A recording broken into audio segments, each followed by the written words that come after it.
Okay. Someone has suggested that I pick up the Great Cleric. And I figured, you know, why not? It's another isekai. And I think it's apparently one where the main character doesn't end up being overpowered the minute they appear in the world. Essentially, it's like Ayafurata, where Hajime had to work to get as OP as he was. Where he started like from the bottom and to work his way from the ground up. That's essentially the same thing here. Though hopefully he doesn't lose any limbs in the process. But, hold on. Let me just... Okay, that's recording. Ugh. Prologue. Beneath the towering buildings stretched the vast blue sky. When was the last time I'd taken the time to stop and just look up like this? No sooner had those thoughts crossed my mind than searing heat shot through the left side of my chest. I pushed against it with a trembling hand, but the pain did not fade. The warmth of my body proved that I yet lived. However, time did not flinch, and my vision started to dim. The world around me faded, but I had no intention of accepting this reality. What happened? Did he have a heart attack or something? What happened? People grow by creating and surpassing their aspirations. Someone in the past once taught me the words that now rang in my head. My goal is right there. I'm so close. I'm not about to let a little bad luck make me throw in the towel, I shouted. The burning in my chest began to dissipate. I'm not dying. Not here. Not until I get that promotion. My sight was still clouded, but surely the pain disappearing meant that I would make it. The sky remained an unfocused blue, but that was fine. I was sure of it. It was dire times like these when you just needed to smile and push through. That's how I made it through my life thus far, and that was how I'd keep going now. What, is he having a... Did he have a heart attack or something? I steeled myself and rose up. At that very same moment, my consciousness left me. When my awareness returned, I found myself in an immaculate white room. Amidst my confusion, a single word surfaced in the back of my mind. Reincarnation. Jackson. Oh, this guy's a light novel reader. Nice. Many of the light novels I'd often read as a student bore a striking resemblance to my current situation. Any normal person would fail to make the connection, but I couldn't stop the otaku-ness I had sealed away after becoming an adult from seeping out. Still, reincarnation would mean I was dead. It sure didn't feel like it, though. In an attempt to find answers, I thought back on the day's events. I was in charge of office solutions for a modestly sized company, or, to put it in another way, a businessman primarily dealing in office automation equipment. The sweat and tears I'd poured into my job since my late 20s were finally starting to bear fruit right as I entered into my 30s. Man, you've been on a roll lately. One more push and the target's met, then that assistant chain's off your neck. Or off your ankles. I'll be honest, I didn't think you'd make it. All you do is help out the grunts with their own numbers, the chief director called out to me. Oh, hello, director. Actually, I'm just struck a new deal with a client. I hope I can look forward to drinks if I get that promotion, I replied. You know my wallet's on a leash and you're still going to squeeze me dry, huh? Whatever, get going. Yes, sir. The director's wife was an intense woman, but we were once co-workers, so anytime we went drinking, he'd always call me up. I waited for the elevator, beaming brighter than the sun. As long as the delivery on this contract happened within the month, my promotion was secure. And this one was big for two reasons. The first was because I would be able to reach the level of a certain someone. Though our departments differed, there was a colleague I was chasing after. Ever since joining the company, my goal had been to catch up and to surpass this person. The second reason was that I could then confess my feelings to the woman who had held me up when I lost sight of that. Our friendship spurred me on. Her smile kept me going when I lost my ambition, so I decided I would tell her how I felt if I should make it up the ladder. And I finally made it. I was so close to my goal. About the delivery, sir. It should be here next Wednesday. Thank you again for working with us. Likewise. Oh, before you go, you'll be here the day of the delivery, right? The president asked, our long acquaintance clear from his friendly demeanor. We went way back to my newbie days, and I owed him a lot. Of course, I answered, with a smile and a nod. My promotion was thanks to him, after all, so naturally I would be there. All right, then, could you get in touch with me before you come next week? Will do. You'll hear from me next Wednesday. Thanks, I'll see you then. Sorry. Our conversation over with, I left his office. That's this month's quota. That promotion's as good as mine, I whispered excitedly to myself. Finally, with my personal target met, it was within my grasp. I was on my way home from assistant manager to full-on manager, and I knew just the person to share that happiness with. If you told me to skip down the corridor, I would have obliged right then and there, no questions asked, regardless of the curious eyes around me. Unlike the descending elevator, my mood stayed high as the sky. When I got off halfway to the exit, I noticed my shoelaces had come loose. These things just won't cooperate, I mumbled as I leaned down to retie them. I can't wait to get back to the office and celebrate with everyone. Despite that wish of mine, I started off toward my next negotiation and left the building. Then it happened. A dry bang rattled my eardrums. Whoa. Whether by reflex or out of shock, my knees gave out and I crumpled to the ground. What? Am I that much of a scaredy cat? I groaned. Oh, did he get shot? Forcing a smile, a sharp heat pierced the left side of my chest. Come on, I don't even smoke. My heart can handle a little jump scare, can it? My chest ached, but more importantly, I was in public. I had to keep up appearances at least a little bit, so I needed to get away from there. Man, my pants have got to be ruined now, I muttered. I tried to stand, but my legs refused to work. Did I slip a disc? It doesn't feel like I did, at least. A sound of my own breathing filled my ears to an unusual degree. I looked around. Someone call an ambulance, I heard a voice scream. Oh yeah, he did get shot. What that sound couldn't have been... I knew it was a gun, wasn't it? Finally, my situation became clear to me. Along with this revelation came a growing chill to my body. I worked hard to move up in the world. I'm not dying in a place like this. I roused my spirit and looked up. Beyond the towering building stretched the vast blue sky. My chest burned, the world dimmed, yet I had no intention of accepting this reality.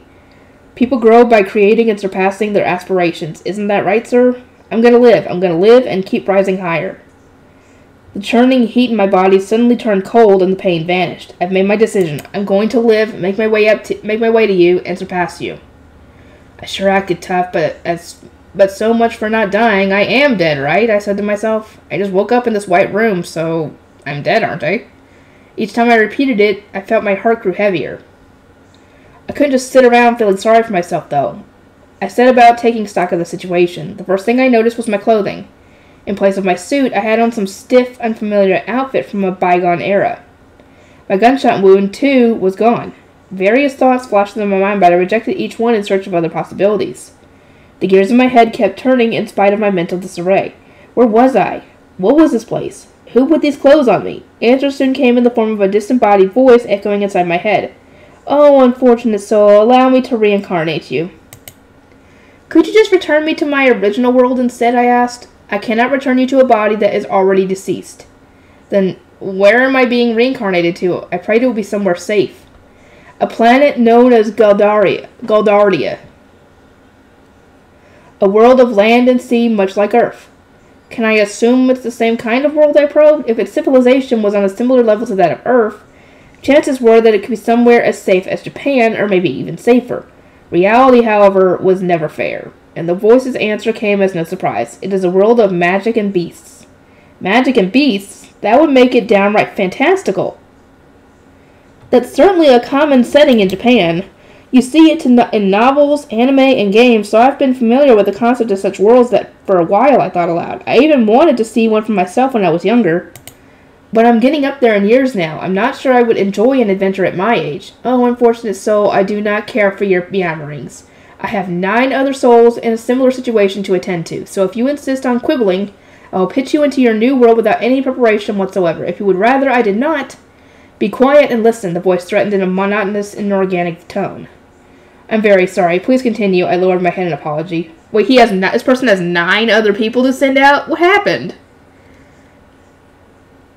Very much surprised that God, assuming that was who he was, would intimidate me like that. I shifted my focus to considering how I might survive in another world and nothing more. Oh, unfortunate soul, this world I send you to is as you envision. I will meddle not in your affairs. Should you wish to live, recite in your mind, status open. I obeyed the voice. Status open. A hologram appeared out of nowhere. Name unspecified, job unspecified, age 15, level 1, HP, health points 200, MP, magic points 50. STR, strength, 20, vitality, 20, dexterity, 20, agility, 20, intelligence, 20, magic, 20, resistance to magic, 20, skill points, 100. Skills, none, titles, none. It's like some kind of game, I chuckled dryly. The hologram listed what appeared to me my own attributes as if I had been plunged into a video game or anime reality. Fear filled me more than happiness or excitement. Surviving in a fantasy world with no such thing as a respawn would undoubtedly not be a walk in the park. This sure is fantasy, all right, I mused. Wait, what? The age listed is so young. Is that on the house? For now, I needed information about anything else. Above anything else. At least I can keep thinking forward. I learned that much from being a businessman. I put myself together, determined to push through this wild situation. Your time limit is 1 hour. Your race and age have been set. The rest is for you to decide. You will have no family name, only a first name, echoed the voice. Soon I will provide fundamental knowledge of the world of Goldardia to you. In 1 hour's time you will be reincarnated. Oh, unfortunate, so I pray your next life is one of better fortune. A ping went off inside my head, followed by a new mechanical announcement. Obtained protection of the god. Of fate. Increased SP. Oh, thank you. Ah! Instant I attempted to offer my thanks, a flood of information beyond the limits of what my mind can handle surged through every synapse of my brain. Unimaginable pain gripped my head, gouged my head like a club had been brought down onto it. According to the clock on the status screen, this sensation lasted for less than a minute, contrary to how my senses interpreted it. 59 minutes and 7 seconds remained. I gasped for air and grabbed my head. Ugh, that was so serious agony just now. After the dull ache subsided, a kind of stinging feeling came as if my brain was being forcefully poked and dug around in. And now I have that foundational knowledge, do I? It still hurts, but I don't have much time, so let's make some progress here, I remarked to no one in particular. A knowledge I had obtained included the countries of Goldardia, its races, the common language, alphabet, and currency. I took a deep breath, calmed my nerves, and looked at the holographic window to find it was now in the form of a character creation screen. This is definitely inspired by games and anime, I muttered as I proceeded with the creation process. And wouldn't you know it, just like a game, you could alter your physical appearance. My current avatar looked European with chiseled features, brown hair, and green eyes. Now for my name, which I can't remember. Why is that? The answer to my question wouldn't appear out of thin air, so I ultimately went with a name I had frequently used for video games in the past. Lucille. It didn't seem like it would sound too out of place there either. Then I tacked on an extra 10 centimeters to my height, bringing me up to 180 centimeters, and changed my hair to silver and my eyes to a pale purple. If my new knowledge was to be trusted, these weren't particularly rare colors in Goldardia. Maybe a little edgy, I thought, but they looked good together, so I didn't mind. 53 minutes remained. I would have liked to know more about commodity values or local products, but I had to at least be grateful that I could speak, read, and write the local language. Life would be hard starting out, but 15 was the age of maturity, so I would probably be able to quickly find work and eventually a peaceful living. Assuming this wasn't all a dream, that is. Ouch, looks like the place I'm sent to is random. A field, a forest, a labyrinth, or somewhere near a town. Comes down to luck, huh? I sat down and contemplated the skills I needed to get by in such a place. So, some skills have levels, and some don't. The ones that do have levels also have a cap. You get them either with skill points or through hard work. The skill list was massive, and some of the more unpredictable ones relied heavily on luck. The categories were attack, defense, magic, support, production, lifestyle, research, and taming. Unfortunately, my perusing found no search bar of any kind. I would have to look things up the old-fashioned way. Luck came to mind first, and not just for gambling. If you wanted to snag clients at work, you needed luck, not just smooth talking. Without it, you could even end up getting shot and having your life cut short, like mine was. With that in mind, I began to calculate the SP cost of the more useful-sounding skills. From the support category, I selected attributes, and from there, luck, which then displayed the following skills: good luck, strong luck, super luck, monster luck, fiendish luck, supreme luck, and divine luck. Both supreme luck and divine luck were out of the question at 100 and 500 SP respectively. For the time being, I went with strong luck for 10 SP. Next, magic. A life in another world without being able to use magic meant a life of back-breaking work somewhere without labor laws. Only a fictional protagonist or combat expert of some kind can make headway living like that. 9 options: light, holy, fire, water, wind, earth, thunder, darkness, and space-time. Fire, Water, Wind, and Earth cost 10 SP apiece, Holy was 20, Thunder 30, Light and Darkness 50, and Space-Time 100. On top of that, there seemed to be other skills that were necessary to properly utilize the magic. Another subcategory called Casting listed Short Cast, No Cast, Free Casting, and Magic Circle Casting. To my consternation, however, the SP that I had been afforded wasn't enough to acquire them all. I decided on the Holy Affinity, given its propensity to be connected to healing and support magic. With enough practice and experience, my abilities just might be of enough use to someone to land me a safe position. So that was 20 more of my SP spent. Null cast at 20 SP, and both free casting and magic circle casting at 30 would eat up 100 points altogether. As far as other skills went, lifestyle included things like cooking, while production offered blacksmithing and other such conventional abilities. Attack skills similarly lacked anything particularly eye-catching. There was one major pitfall, though. There was no guarantee you would start out with a weapon, even if you chose the appropriate skill. Wherever you began, the swordsmanship skill would mean nothing without the all-important sword itself. Therefore, I chose the safest option, martial arts, for 5 SP. Whoever was dumb enough to sit in this white room picking up nothing but combat skills to boost their abilities, well, I couldn't see them lasting very long. I searched for cheat skills like skill thieving or copying, but none popped out to me. And so, after much deliberation and agonizing, I had my starting skills. Assess Mastery for 20 SP, Martial Arts for 5 SP, Monster Luck for 50 SP, Magic Affinity, Holy for 20 SP, and Magic Control for 5 SP. Assess Mastery would allow me to find efficient methods of training. Martial Arts would let me defend myself without having to rely on a weapon, and I had bumped Strong Luck up to Monster Luck after concluding that I could use a bit more of it given the circumstances. I selected Magic Affinity, Holy, and Magic Control based on their descriptions. 18 minutes now remained. While I scanned everything once again just in case, a job selector button drew my gaze. When I pressed it, a whole new screen appeared. Please select a job, it read, followed by all kinds of options. Oh, you've got to choose this stuff yourself, too? Talk about a trap. Good thing I looked it over one more time. I took a deep breath and examined the available jobs, from swordsman, mage, healer, thief, merchant, and many others.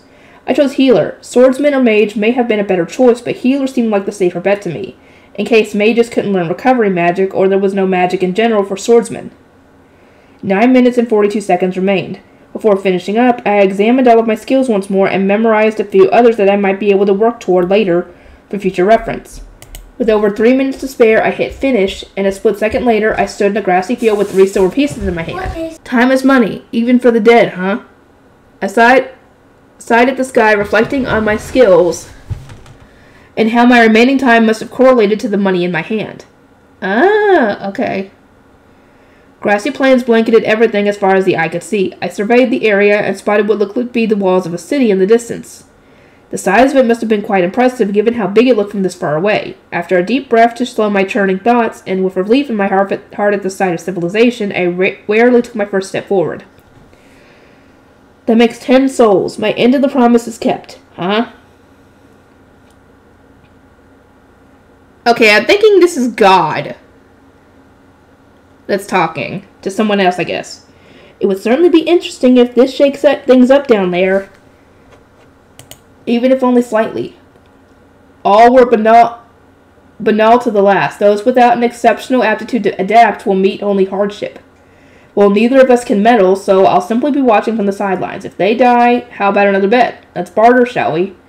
If the humor takes me, farewell. One light faded. I hope something comes of this time. Or comes of it this time. So too did the other. The god of fate, upon losing a bet, had offered up 10 middling souls, all strangers to peril, to the ruling deity of another realm, including the man who had just been reborn. And upon this one soul alone, the first of the 10, did that god bestow his protection. The man who became Lucille had been destined to die, yet his unwavering strength of will to defy such an end had stayed in Reaper's hand as he clung to his world for a single minute longer. Thus fortune had determined his place among the 10, and driven the god of fate to confer his personal protection on him. Assured that he would be the one to preside over Lucille's destiny, the souls were granted. What this would bring about, neither god could say. And with that, Lucille of Earth and the nine other souls were reborn into the world of Galdardia, yeah. Name Lucille, job healer, age 15, level 1. HP 200, MP 50, strength 20, vitality 20, dexterity 20, agility 20, intelligence 20, magic 20, resistance to magic 20, skill point 0, magic affinity holy. Skills: assess mastery 1, monster luck 1, martial arts 1, magic control 1. Titles: Shaper of Destiny, all stats plus 10, protection of the god of fate, increased skill points. 1. To the Healers and Adventurers Guilds. 1. The Healers Guild. On and on I walked toward the city. Unlike in my original world, the weather here was warm and spring-like. It's a good thing it's not sweltering or freezing, I murmured on the way. Now, as long as the salt and water don't make me sick, I think I should be a little safer. All the walking for my job had conditioned me pretty well, so I wasn't worried about tiring myself out so much as getting a blister from these unfamiliar boots. But everything seemed okay. After several minutes, my initial tension died down, and I began repeating my new name under my breath with each step. That way, when the time came for me to introduce myself, I'd manage without stuttering. It was actually surprisingly important to practice. New employees would often do the same for their company name, position, and phone number. I am Lucille. Lucille. I decided to recite it until the word no longer made sense in my ears. I figured it was a good distance to town, but wow, is it far away. I've been walking for over 30 minutes. I've been through my name and dozens of introductions more times than I could count, but the city barely looked any closer, despite my previous judgment that it'd be about half an hour walk. As if I could do anything about it but complain. With no source of water to quench my dry throat and a curse of my own carelessness for good measure, I single-mindedly continued trudging along, but this world was not so kind. Some beast-like creature in the sky, which had been far in the distance for some time now, flew into my vision. Imagining myself going toe-to-toe with such a thing conjured images of my life instantly ending inside its belly. The urge to grumble about the absurdity of being sent to another world without a sword grew stronger. They didn't even have the decency to leave anything lying around either. In another world without a weapon was not a story I was interested in. My current defenses? Oh, there were nothing much, just 2 rocks I had picked up earlier that looked like they'd be easy to throw. How am I going to survive in this place? I groaned. Then, whoa. Right as my little monologue ended, I encountered my first monster, or rather, its corpse. A kind of canine creature that you'd see in just about any fantasy story. It didn't look like magic had done it in, or that it had been cut down either. It was simply beaten to a pulp. What, did you beat it up? The merciless sight made me profoundly aware of just how peaceful a country like Japan was. Before my spirit could falter, I resumed my trek. No cheats, no courage, I was no protagonist. I would lose to an ordinary goblin, and loss in this world meant death, putting my second shot at life to waste. So my primary objective was decided. Die of old age no matter what. Survive. In this, I was determined. After another long hour of exhausting walking, the city walls became distinctly visible, as well as a number of people standing around the gates. Relieved to finally make human contact, I picked up my pace. As I approached, the beautiful craftsmanship of the stonework caught my eye. These are some impressive walls, I commented. If the outside's this fancy, that gives me some hope for the inside. Almost makes me excited to see streets that aren't filled with urine and feces. Oh no. Don't tell me there is. When I finally arrived, I caught glimpses of other folks, although only a few, entering and leaving after presenting something to the guards. Presumably some form of identification was needed for entry, but I just prayed to God that things would work out and waited for my turn. Present identification, ordered the spear-wielding sentry. Relief that I was actually able to understand him washed over me as I sized him up. He was a bit shorter than me, but his arms were the size of my own 3 times over. These suckers would knock someone out in one hit flat. That spear too seemed a tad lethal. Freshly aware of the dangers of this world, I chose my next words carefully so as to not come under suspicion. I'm very sorry, but I have nothing to identify myself with. What? His spear hand clenched her, so I sensed. I hurried to provide an explanation. I grew up in a small village, you see. I became a healer at my coming-of-age ceremony, but they drove me out because I wouldn't be of any use. I was hoping I might be able to find work at a clinic, if possible. You're a healer, you say. Wait there a moment. The sentry not only loosened his grip on the spear, but actually entertained my story and disappeared into the city. Wow. I hoped I hadn't said something wrong, though I had used my new knowledge to the best of my ability. I might very well have dug my own grave just then. What if this country didn't welcome healers? Well, you'll find out in a minute. As anxiety began to grip me and thoughts of running away entered my head, the guard returned with a girl cloaked in white. Almost translucently golden hair fell to her shoulders, and her eyes, azure as the ocean, seemed to engulf all she laid them on. She was stunning. Her appearance was beautiful, of course, but her dignified bearing too utterly struck me. You're the one seeking a healing clinic, are you not? She inquired with a smile. Yes, I answered, my words flowing smoothly despite my dry throat, the fruits of all that practice, I suppose. In my coming-of-age ceremony, I found an affinity for holy magic and became a healer. I came here from my village looking for a job. None of this was a lie, other than the ceremony part, so I told myself there should be no problem. Very well, the Healer's Guild can issue your identification. Follow me. She promptly turned on her heel and set off. What about the toll, I asked, perplexed by the girl's complete lack of explanation. Hey, you better get out after her, kid, urged the guard. We take no tolls from healers, so don't sweat it. Oh, really? Thank you then. Work hard and be a good healer, son. I bowed to the guard and looked up to see the girl was over 10 meters ahead already. Is she doing that on purpose, or did she just not notice? Maybe that's just how people are in this world. Could be she's an airhead too, though. Running after her to catch up turned out to be a bad idea. I crashed into something hard and flew backward. When I got a look at who I'd bumped into, I noticed that they appeared to be adventurers, and strong ones too, much stronger than the sentries at the gate. Hey, watch where you're going, will ya? His deep voice piercing me like a dagger and turned my blood to ice with that single warning alone. Yes, sir. Where are you rushing off to like that? The Healer's Guild. I'm fresh out of my home village, so I was going to go get my identification made. The man clicked his tongue in annoyance. You're a healer, huh? I'm sorry? The hell are you apologizing for? He snapped. Please just let me pass. I really don't want to get mixed up with this group. The idea of calling the girl for help crossed my mind, but I scrapped it. My male pride aside, I felt like I'd be putting something else on the line. Something important.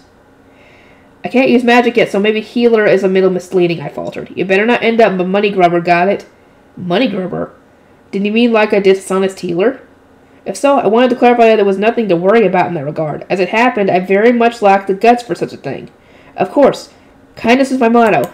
I am to become a good-hearted healer trusted by all, I assured him. Good, come on, we're going. The adventurer shot a glance at me, then made for the gate. Oof, I thought I was done for.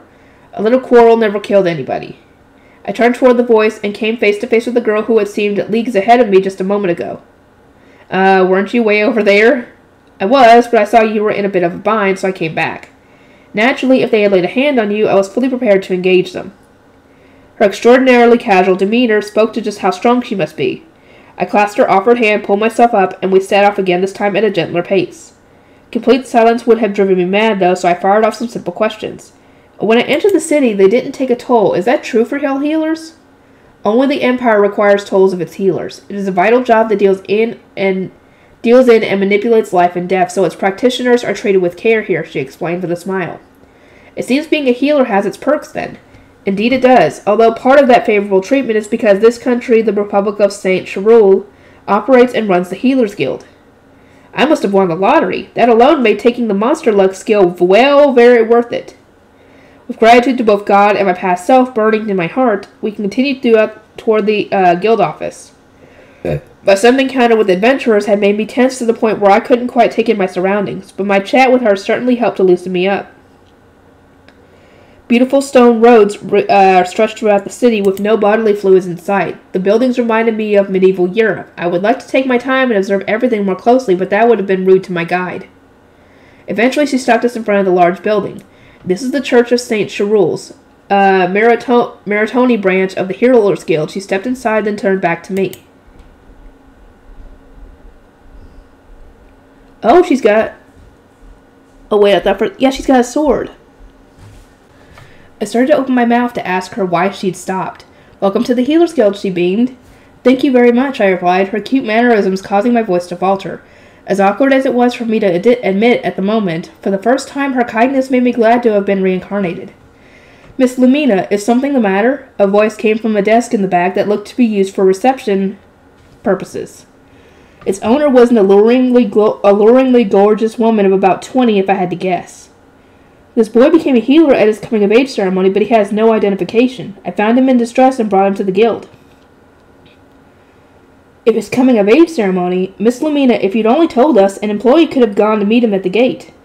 Oh, it was hardly an ordeal. I was nearby at the time. Would you mind preparing his identification? Not at all. Allow me to welcome you again to the Healer's Guild, young man. If you could just fill out a few things for me here. She handed me some parchment. Oh, sure. But I had caught little of what the stunning receptionist said to me. More than the unfamiliar touch of parchment, the girl who had escorted me there occupied my mind. She looked so young, but the way the receptionist treated her made her out to be quite high-ranking indeed.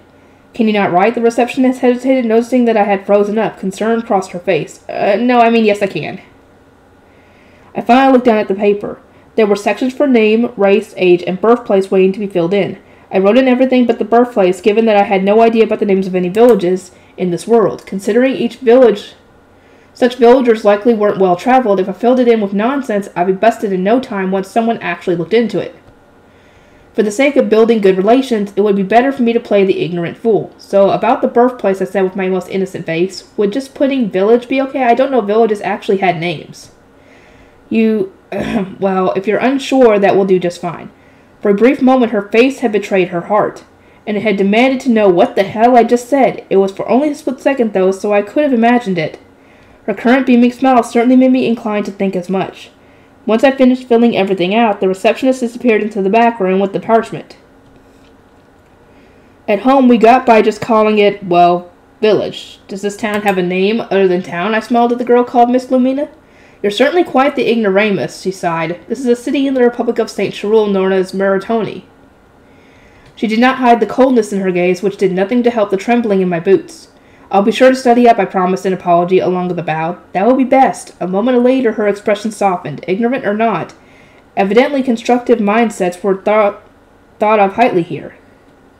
Sometime later, the receptionist returned. Now, instill some of your magic into this, if you please, she said as she held out a card to me. Thank goodness I had taken the magic control skill. If I had just centered my focus, it should come to me. What?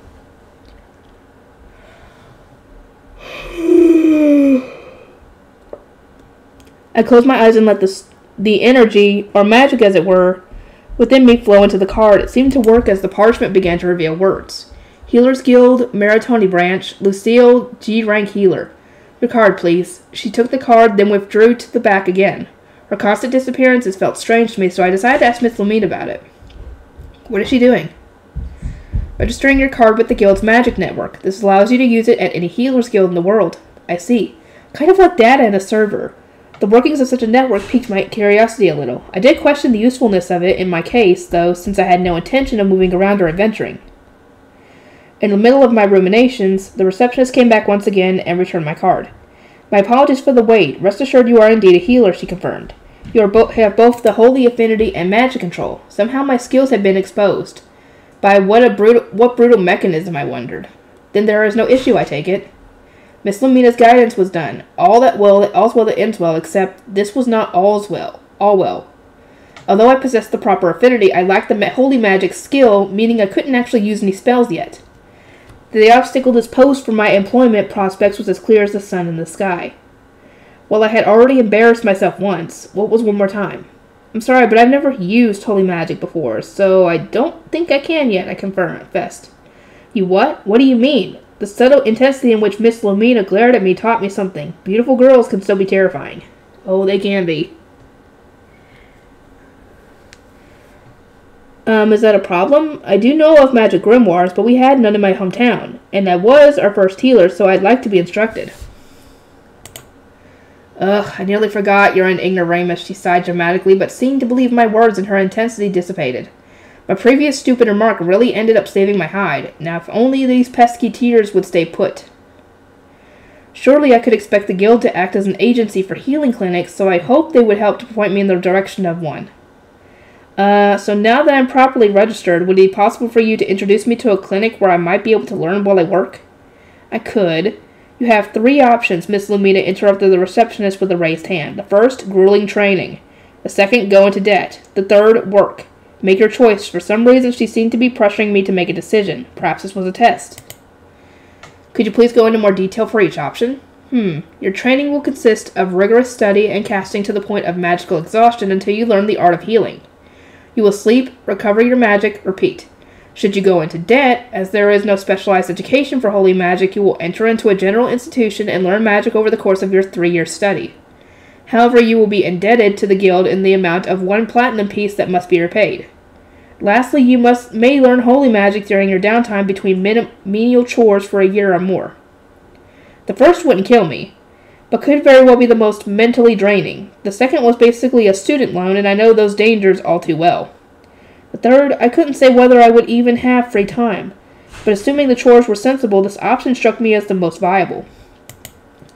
However, I did have the assess mastery skill. As long as I could use see my growth directly, no matter how grueling the training, it shouldn't be too mentally taxing. Yeah, in that case, all I needed was the drive, and I'd be on my way to an apprenticeship in no time. I felt a fire spark inside me. I'll take the training course, and I'll see it through to the end, I bowed again. I heard a sigh from the receptionist's direction. She looked away when I raised my head. I'll handle things from here, Miss Lumina, she said. I'll set him up with quarters where he'll drill magic. You follow me. She walked out from behind the counter and down some stairs. I didn't follow right away. Instead, I turned to face Miss Lumina. Thank you for everything, Miss Lumina. The miss is unnecessary. Work hard and keep at it. I expect great things from you.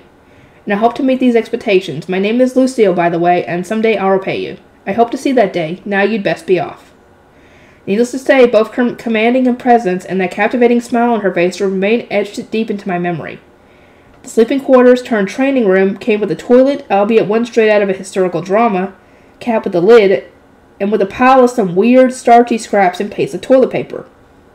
However, it was a toilet nonetheless. The lack of a bath wasn't surprising, although as a man born and raised in the prosperous nation of Japan, that discovery hurt quite a bit.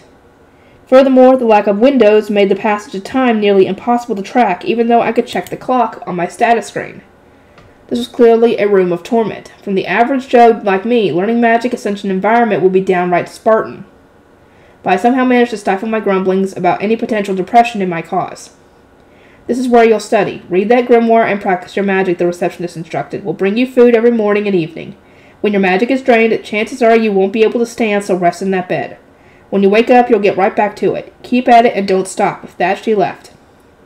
Several minutes later, a thought occurred to me. I never asked her name or introduced myself. I didn't when I met Lumina either. Come on, me. Those are the basics of the basics, I groaned.